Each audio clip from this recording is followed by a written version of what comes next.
Hello students, government college Rajgarh Churu द्वारा संचालित online क्लासों में आपका स्वागत है। आज हम बीए पार्ट सेकंड के राजनीति विज्ञान के द्वितीय प्रश्न पत्र में भारतीय संविधान के विकास के अंतर्गत कैबिनेट मिशन जो योजना है उसका अध्ययन करेंगे। भारतीय संविधान के विकास के मार्ग में जो कैबिनेट मिशन है उसका काफ़ी महत्वपूर्ण योगदान है। कैबिनेट मिशन के अंतर्गत एक संविधान सभा के गठन का प्रस्ताव किया गया था कि जिसके द्वारा भारत के लिए एक संविधान का निर्माण किया जाएगा। 14 मार्च 1946 को जो ब्रिटिश प्रधानमंत्री एटली थे उन्होंने हाउस ऑफ कॉमन में ये घोषणा की थी कि भारतीयों को भी स्वतंत्र होने का अधिकार है। इसके लिए उन्होंने कैबिनेट मंत्रियों का एक 3 सदस्यीय समिति का गठन किया था। इस जो 3 सदस्यीय समिति थी इनमें Stafford Cripps, Lord Pethick Lawrence और एवी अलेक्जेंडर ये 3 सदस्य इस कैबिनेट मिशन में शामिल किए गए थे।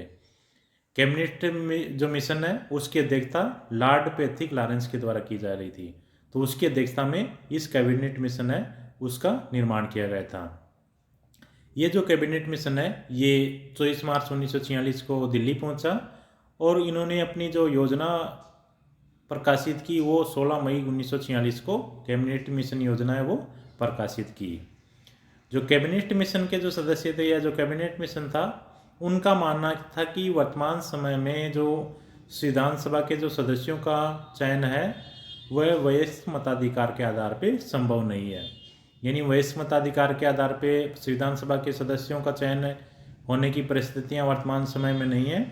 ऐसे में जो प्रांतों में विधानसभाएं हैं उन विधानसभा के सदस्यों के द्वारा संविधान सभा के सदस्यों का चुनाव किया जाए।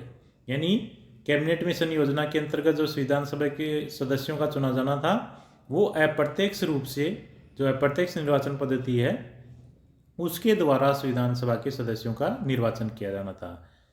और वो अप्रत्यक्ष निर्वाचन है वो जो राज्यों की विधानमंडल है उनके सदस्यों के द्वारा है वो संविधान सभा के सदस्य हैं उनका निर्वाचन किया जाना था। अतः उन्होंने कहा कि जो प्रांतीय विधानसभा है उनका प्रयोग है वो निर्वाचनकारी संस्थाओं के रूप में प्रयोग किया जाए।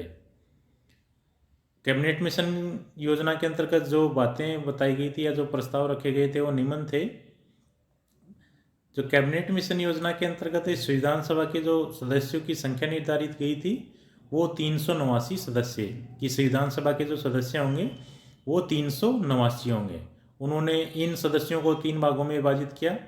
एक तो 252 जो सदस्य हैं वो ब्रिटिश प्रांतों के प्रतिनिधि होंगे, 4 हैं वो चीफ कमिश्नर क्षेत्रों के प्रतिनिधि होंगे और जो 53 सदस्य हैं वो देशी रियासतों के प्रतिनिधि हैं। तो 3 प्रकार से ये जो सदस्य हैं 389 ये निर्वाचित होंगे। जो कैबिनेट मिशन योजना थी उसके अनुसार ये निर्धारित किया गया था कि प्रत्येक प्रांत के द्वारा जो सदस्य भेजे जाएंगे उनकी संख्या उसकी जनसंख्या के आधार पर निश्चित होगी। यानी जिस प्रांत की जितनी जनसंख्या होगी उसी आधार पर उस प्रांत के लिए संविधान सभा के सदस्यों का निर्धारण किया जाएगा। कैबिनेट मिशन योजना में बताया गया कि प्रति 10 लाख की जनसंख्या पर एक प्रतिनिधि संविधान सभा में भेजा जाएगा। और प्रांतों को जो इस आधार पर जो जनसंख्या के आधार पर प्रांतों को संविधान सभा में जो स्थान दिए गए थे उनको 3 वर्गों में बांटा गया था। पहला साधारण, दूसरा मुसलमान और तीसरा सिख।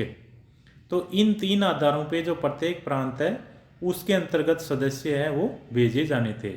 सिख है वो केवल पंजाब में थे। तीसरा है कि जो संविधान सभा के जो सदस्य हैं उसमें रियासतों में भी जनसंख्या के आधार पे प्रतिनिधित्व देने का निश्चय किया था कि रियासतों के द्वारा भी जो सदस्य भेजे जाएंगे वो उनकी जनसंख्या के आधार पर निर्धारित होंगे। किंतु जो प्रतिनिधियों का चुनाव है, जो रियासतों के द्वारा जो प्रतिनिधि भेजे जाएंगे उनका चुनाव है वो ब्रिटिश भारत से संविधान सभा के लिए चुने गए प्रतिनिधियों की समझौता समिति और देशी रियासतों की तरफ से बैठाई गई समिति के बीच आपसी बातचीत के द्वारा तय होना था। कि वो दोनों समितियां हैं वो आपसी बातचीत के द्वारा ये निर्धारित करेंगी कि रियासतों के द्वारा भेजे जाने वाले जो सदस्य हैं उनका निर्वाचन वो किस प्रकार होगा। अगला है जो कैबिनेट मिशन योजना थी इसमें प्रांतों के लिए भी एक अलग संविधानों की योजना की व्यवस्था की गई थी कि प्रांतों के लिए भी एक अलग संविधान होगी। इसमें ये कहा था कि जो संविधान सभा की प्रारंभिक बैठक है उसके बाद सभी सदस्य अपने आप को 3 वर्गों में बांट लेंगे। जब संविधान सभा की प्रथम बैठक हो जाएगी तो सभी सदस्य अपने आप को 3 वर्गों में बांट लेंगे। पहला, हिंदू बहुमत वाले प्रांतों के प्रतिनिधित्व है, जो हिंदू बहुमत के प्रांत हैं उनके प्रतिनिधि है। दूसरा है मुस्लिम बहुमत वाले उत्तर पश्चिम प्रांतों के प्रतिनिधि, और तीसरा है मुस्लिम बहुमत वाले उत्तर पूर्वी प्रांतों के प्रतिनिधि। तो ये 3 भागों में जो सदस्य हैं वो अपने आप को बांट लेंगे संविधान सभा की प्रारंभिक बैठक के बाद है।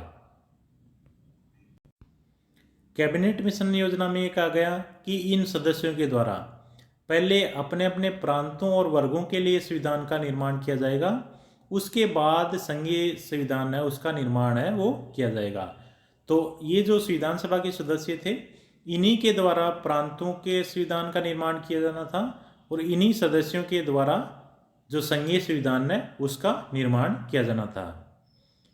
यद्यपि जो कैबिनेट मिशन योजना के अंतर्गत जो योजना प्रस्तुत की गई थी उस योजना में अनेक प्रकार की खामियां थी, उसी में अनेक कमियां थी, किंतु उस समय की परिस्थितियों के अनुसार उस समय जो भारत में परिस्थितियां थी उस समय की परिस्थितियों के अनुसार इस कैबिनेट मिशन योजना से अच्छी योजना प्रस्तुत नहीं की जा सकती थी।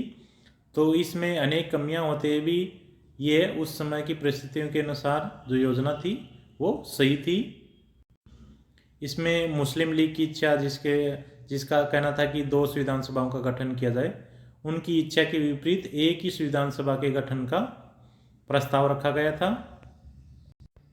कांग्रेस के द्वारा कैबिनेट मिशन योजना को स्वीकार कर लिया गया, और मुस्लिम लीग के द्वारा भी इस आधार पे प्रारंभ में इस योजना को स्वीकार कर लिया गया, क्योंकि इसमें वर्गीय आधार पे संविधान निर्माण को देखते हुए पाकिस्तान के निर्माण के बीज उनको नजर आए, इस आधार पे मुस्लिम लीग के द्वारा कैबिनेट मिशन योजना को स्वीकार कर लिया गया।